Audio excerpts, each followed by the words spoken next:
amis internautes, n'oubliez pas de liker, de vous abonner et de cliquer sur la note de notification pour ne rien rater. Patrice Talon, serein, stratège et grand conquérant. Une vision de développement stoïque pour le Bénin. Un test écrit par Distel Amoussou. Table des matières. Introduction. Première partie. Les fondements du stoïsme talonien. Chapitre 1. Le stoïsme au service de la vie et du pouvoir. Chapitre 2. La discipline personnelle comme moteur de réussite. Deuxième partie. La méthode Talon, rigueur, discipline et transformation du Bénin. Chapitre 3. Gouvernance technocratique et performance de l'État. Chapitre 4. Stratégie, anticipation et rationalité politique. Chapitre 5. Modernisation économique et inclusion sociale. Troisième partie.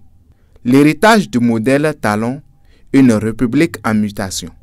Chapitre 6. Consolidation de l'État moderne. Chapitre 7. Mutation de la culture politique béninoise. Chapitre 8. Legs économique et social. Chapitre 9.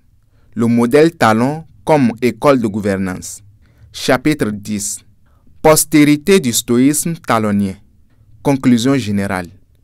Vers une nouvelle république. Introduction. Patrice Talon n'est pas seulement un entrepreneur devenu président. Il incarne une philosophie de gouvernance fondée sur le stoïsme, la rigueur et la stratégie. Ce livre retrace son parcours, analyse sa méthode et révèle l'impact durable de son leadership sur le Bénin. Première partie.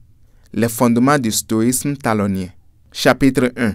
Le stoïsme au service de la vie et du pouvoir. Le stoïsme de Talon n'est pas théorique. Il se manifeste dans chaque décision et chaque mouvement stratégique. Depuis ses débuts dans le commerce et l'industrie, il a construit sa vie sur trois principes: rigueur, anticipation et constance. Chapitre 2. La discipline personnelle comme moteur de réussite. Sa capacité à observer avant d'agir, à réfléchir avant de décider et à transformer les crises en opportunités illustre une philosophie appliquée à la gouvernance. Contrairement à beaucoup de dirigeants africains, il refuse le spectacle politique et les gestes impulsifs. Pour Talon, chaque action doit avoir un objectif précis et mesurable. Deuxième partie. La méthode Talon, rigueur, discipline et transformation du Bénin. Chapitre 3. Gouvernance technocratique et performance de l'État. La présidence Talon illustre une approche unique, une gouvernance technocratique où l'efficacité prime sur la représentation symbolique. L'État devient un instrument de transformation capable de planifier et d'exécuter des réformes structurelles ambitieuses. Chapitre 4. Stratégie, anticipation et rationalité politique.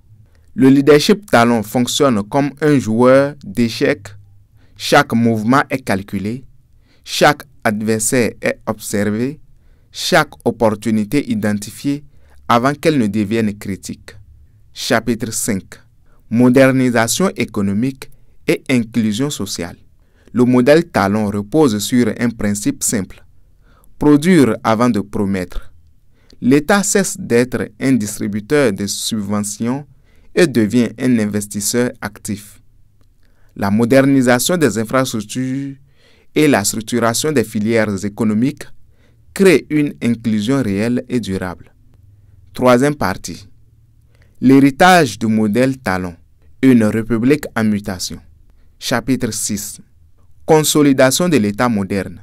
Sous Talon, l'État devient un acteur efficace au service de la nation. La notion de service public est réhabilitée. Gouverner, c'est servir. Les institutions sont évaluées selon leur efficacité et leur transparence. Chapitre 7. Mutation de la culture politique béninoise. La politique n'est plus un théâtre de messianisme ou de populisme. Les décisions reposent désormais sur la compétence, l'analyse et la stratégie, transformant durablement la culture politique béninoise. Chapitre 8. Legs économique et social. La modernisation des infrastructures, la rationalisation des finances publiques et la structuration des filières économiques illustrent une vision concrète et durable. L'État devient un investisseur actif capable de stimuler la croissance et d'inclure les citoyens dans des filières productives. Chapitre 9. Le modèle Talon comme école de gouvernance. Le leadership Talon repose sur la technocratie et la discipline. Chaque décision est évaluée selon des critères précis de performance. Ce modèle devient une doctrine de gouvernance transmissible aux nouvelles générations de cadres étatiques et applicable à d'autres contextes africains. Chapitre 10.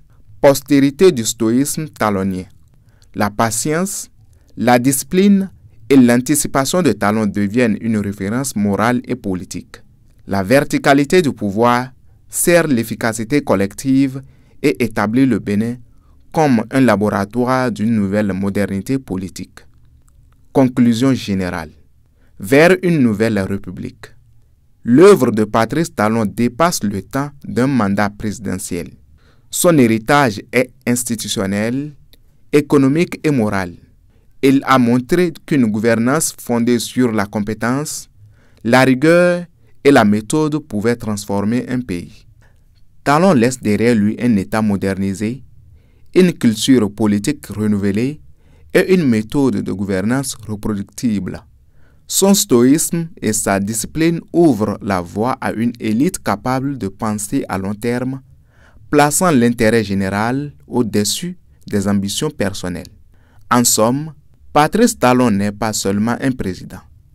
Il est un architecte d'un Bénin moderne, un modèle pour l'Afrique où la République peut se réinventer grâce à la vision, à la méthode et à la rigueur.